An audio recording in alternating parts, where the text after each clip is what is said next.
Good morning, Oklahoma, and welcome to Cow-Calf Corner.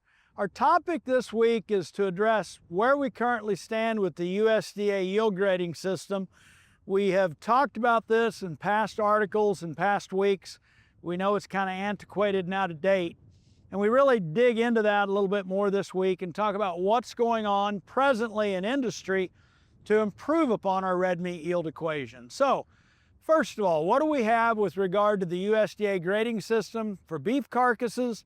We have historically had a quality grade and a yield grade. The quality grade still serves us well.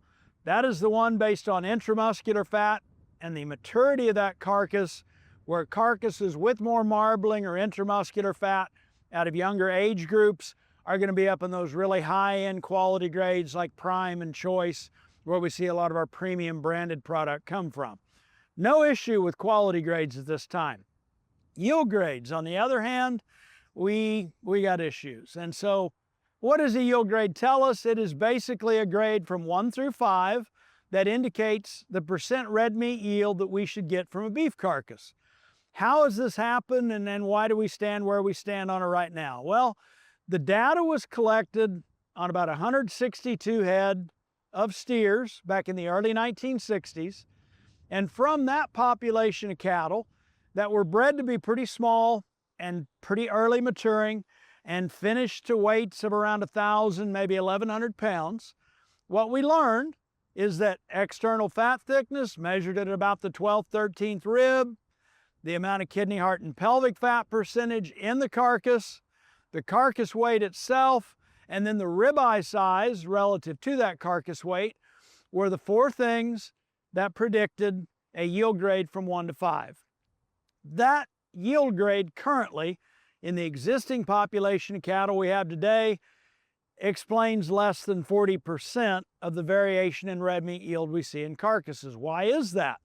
Well, over the past 60 years since that yield grading system went online in 1965, we have bred cattle to be bigger, growthier, later maturing. We have came up with better technologies in feeding that have changed the composition of cattle.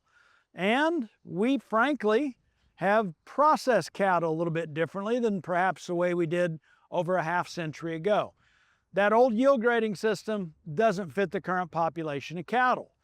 The good news story is we have a lot of modern technologies that can be used to accurately predict red meat yield. Things like CT scans, 3D imaging, radar, and just modern computational power. We can pretty easily predict and explain 70 to 90% of the variation. Something like a CT scan is near flawless in its accuracy of predicting red meat yield from a beef carcass. And so we currently have research underway that is validating those technologies.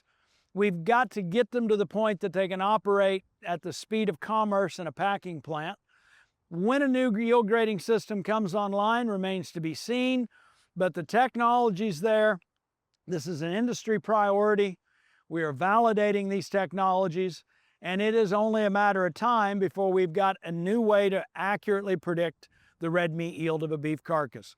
When that happens, this is going to be applicable to live animal production. We are going to see this inform decisions that we make with regard to breeding, mating, and management decisions so that genetic improvement can be made long-term with respect to red meat yield. Thanks for joining us on Cow-Calf Corner.